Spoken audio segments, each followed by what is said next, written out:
Hello team and welcome back to another Lion War cast. This is your map today. Action from the T2 2023 tournament between TheGreatDane in blue and Archer in red. This is one of the 6 pre-approved seeds for the group stage.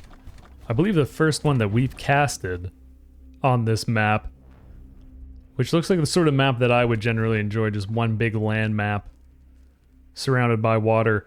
Very close spawns immediately. This is Blue's vision, so they won't be able to see into the mountain where Archer has built all of their production.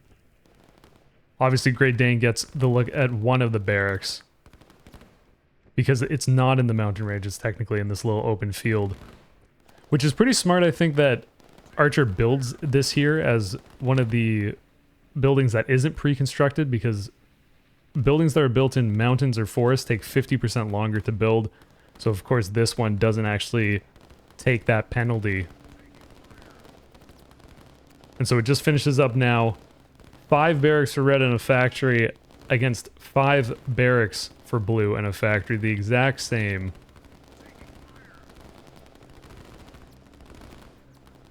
Blue's got way more units at the moment.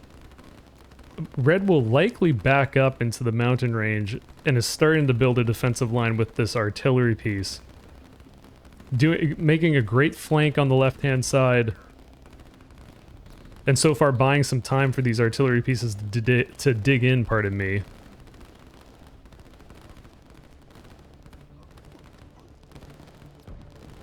And blue will likely lose one of the barracks.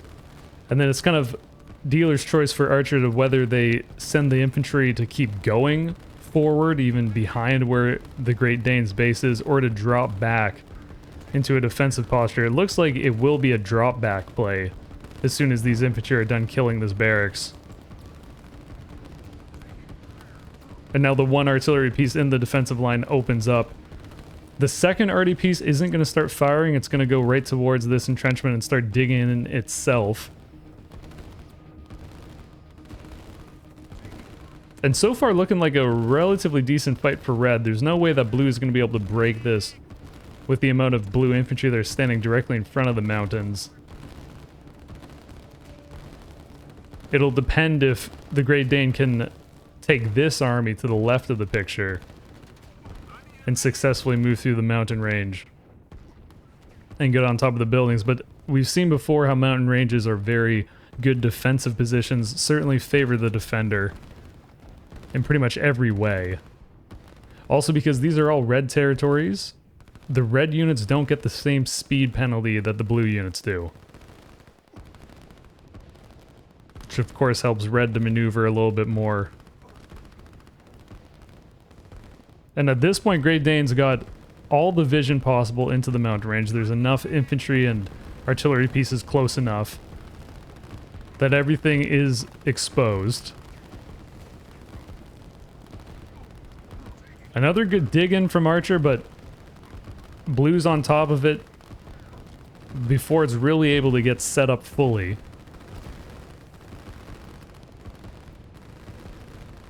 And it looks like both players are just content kind of going for an all-in. Archer's got 4 infantry that are capping. TheGreatDane doesn't have any capping units at the moment. It's just a big push. And eco-wise, 310 for blue and 330 for red.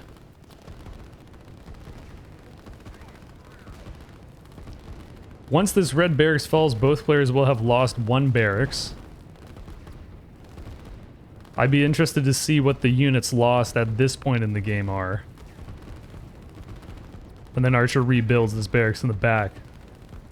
And I don't think this is actually in the mountain range, so the barracks will not take that 50% build time penalty.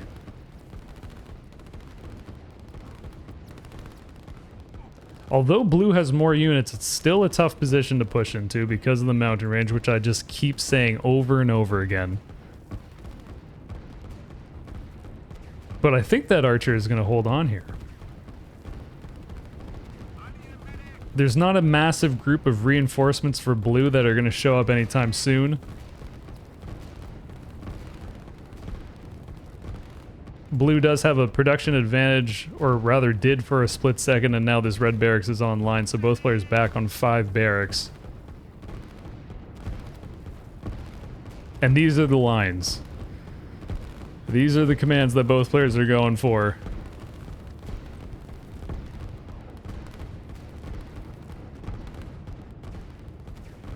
Blue certainly takes out that barracks. Might be able to take out a factory, but I think if Blue's able to do that, that would be a very big win for the Great Dane.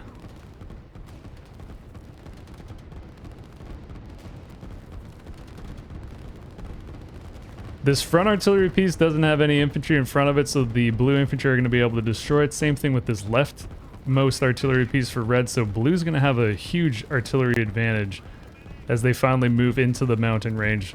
First artillery pieces for blue are just getting like into the mountains at this point. The good thing for blue is that they're not missing out any vision, so that these blue artillery pieces don't have to stop firing, move a little bit forward, see a unit, and then deploy. Because we've seen before how artillery pieces sometimes get a little bit derpy if the units are kind of half invisible. Archer rebuilds this barracks. At this point, Great Dane is using some infantry to start capping, which I do like. Long term, that's certainly the play, especially because Archer is also capping with a group of infantry.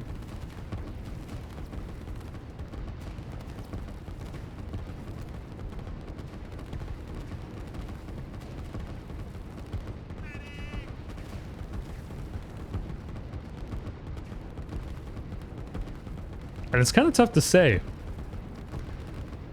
if Blue's going to be able to turn this into a win based off this one push. Certainly they have a 6-to-1 advantage on the artillery pieces.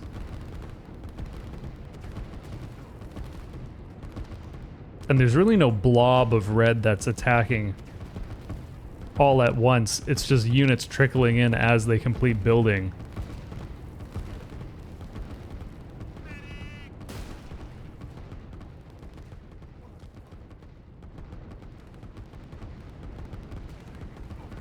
And eco-wise, 310 for blue, 350 for red.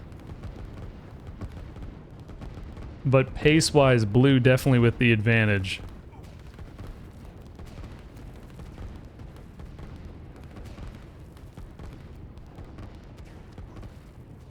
Artillery will move very slowly through this mountain range. Archer builds another barracks to the left.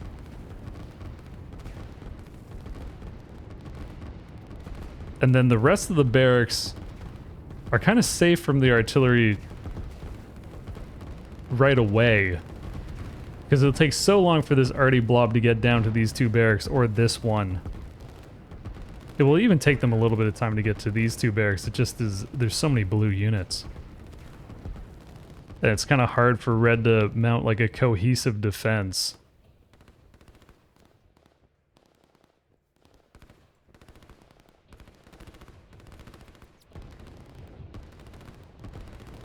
I was going on and on about how the mountain ranges are super good defensive positions, but the Great Dane's done a fantastic job, done a great job, in fact,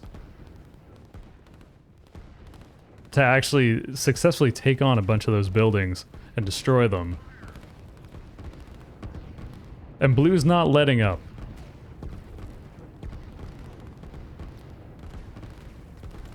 Sensing blood in the water, probably. Has a great kind of concave like line of artillery, so they're all firing. And then we'll see if Archer decides to start building production back here potentially, and try to buy some more time. But it's a tough position for red to be in, certainly. Now that this arty ball is snowballed in blue's favor.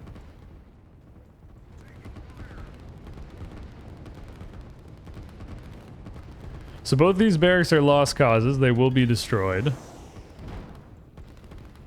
which will leave blue with a huge production advantage with the 5 barracks and a factory against just 3 barracks for red. Airport in the back for Archer now.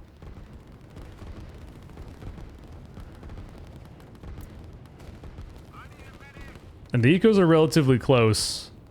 Red a little bit ahead, but obviously this is bad news for Archer.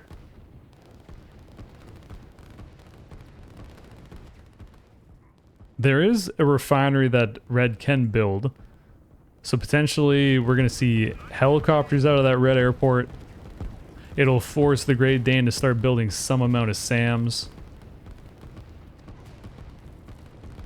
And these are all attack moves, so Blue hasn't taken any of this territory away from Archer. Once these last two barracks go down, we'll probably expect to see Blue start to cap this territory, which will be bad news for Red. And now TheGreatDane's got a decent amount of infantry up here capping.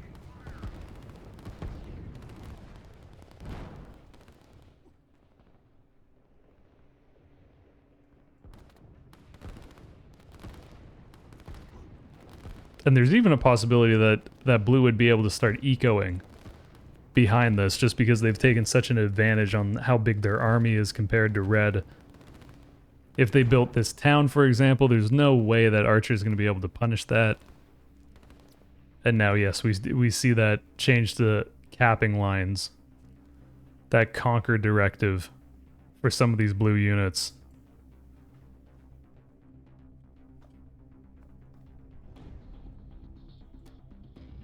It is helicopters for Archer out of the airport, going for a second airport as well.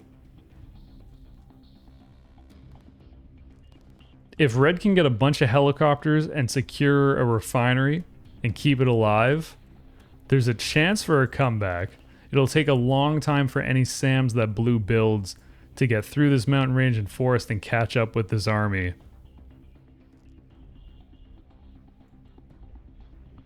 And if there's enough helicopters for Red, they might be able to do a lot of damage before the SAMs show up.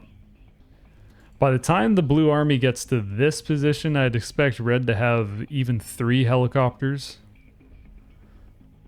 Kind of depends if Blue decides to stop and cap with these units instead of just attack moving. And they got the 3 infantry scouting ahead. I don't think 3 infantry is enough that if Archer did have production in this mounted range that they'd be able to see it immediately. That Blue would be able to see it, rather. But even just by having these infantry here, the TheGreatDane knows that there's not some massive army of Red that's approaching.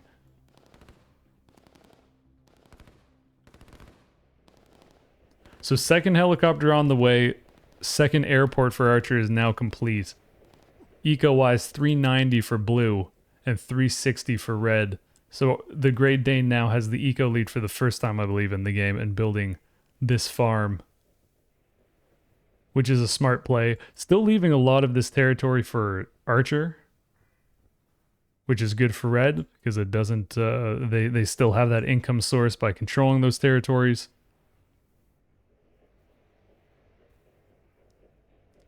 And I said 3 helicopters by the time Blue got here, so like kind of close. Second one just finishes. Third one is about 50% done. Fourth one is now being constructed by that airport.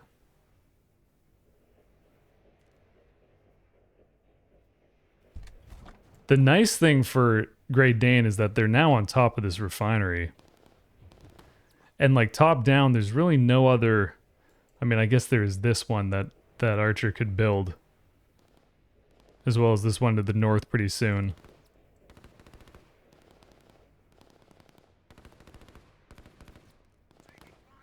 I suppose it's not as big as a deal. I thought that this was the only refinery that Archer could possibly build, but now that there's this one in the back, it might be okay. With 3 helicopters, the energy usage for Archer is pretty intense, so the refinery is going to have to be built pretty quickly.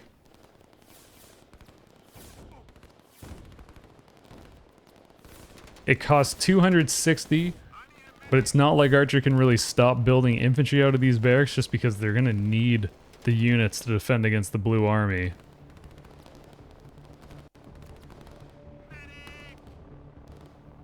But we'll see, as soon as 260 hits, there it is.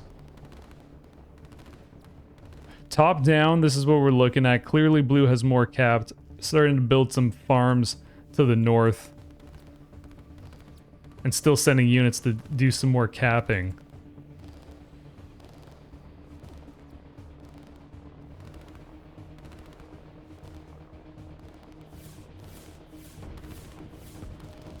So it looks like Archer did stop building helicopters in order to afford this refinery.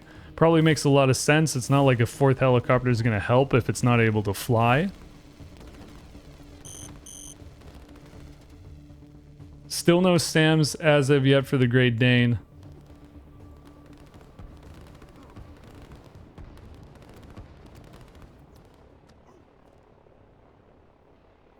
And nearly perfect timing from this refinery for Archer. Going for 2 airports, Red is going to eventually need to build a second refinery. General rule of thumb is that one refinery can handle 1 airport full of units, which is 5 planes.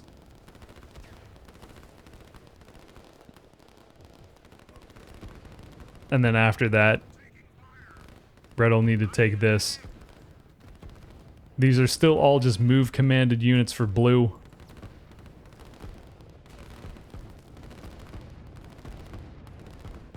And the refinery's now up. Here's the black plume of smoke.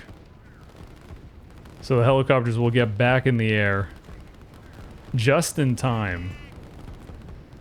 Probably not quite enough to save this barracks if Archer pushes the infantry forward to kind of meat shield.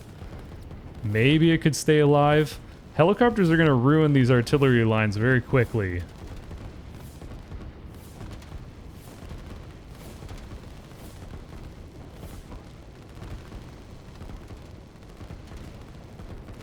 But is it quick enough to save this barracks? Here's that 4th helicopter. 5th one is being constructed.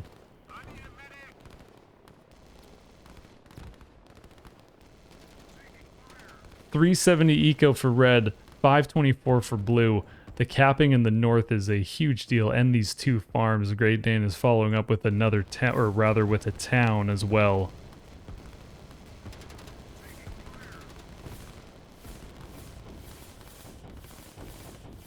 But Archer's mounting a good defense. First SAM has been created, but it's at the beginning of this mountain range. It's going to take a long time for it to get here. And Archer is not surrendering, not giving up, and building another barracks, which will be very good to start capping to this part of the map. Top down, blue, definitely with more territories.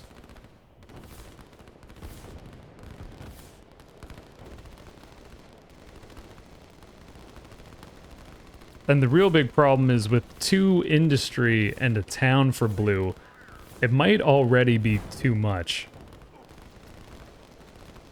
And blue's economy is going to get very big quite quickly, especially if Great Dane can start building like a barracks up here to start capping the north a little bit more.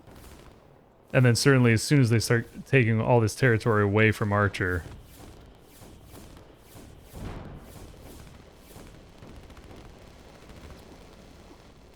So probably a worth push for blue, destroying those 2 barracks. Which forces Archer to now build another barracks behind it. It's tough for Red in a situation where you've lost 5 buildings or whatever. It's just a very difficult situation to come back from. And these black plumes of smoke on the helicopter, because there are now enough helicopters that one refinery isn't really able to handle this. The good thing about building helicopters for Red is even when this airport dies, none of the planes die immediately. Unlike strikers or interceptors or bombers. Since any plane that is on an airport, when the airport is destroyed, the planes are destroyed along with it.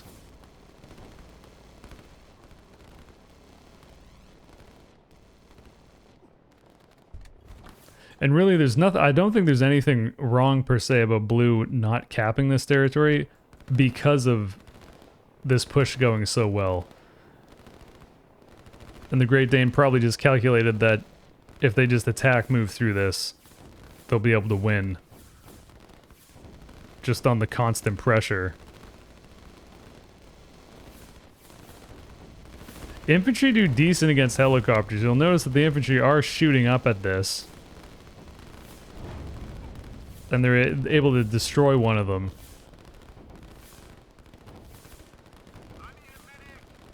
And here's that barracks in the north for the Great Dane. GG. Close spawn games are tough. Tough usually for one player. I don't know. I struggle in close spawn games a lot. Well played. I hope you enjoyed this video. Hope you enjoyed the cast. Props to both players for entering the tournament, playing these games. And I hope you have a wonderful night, day, evening, whatever it is. See you around. Peace.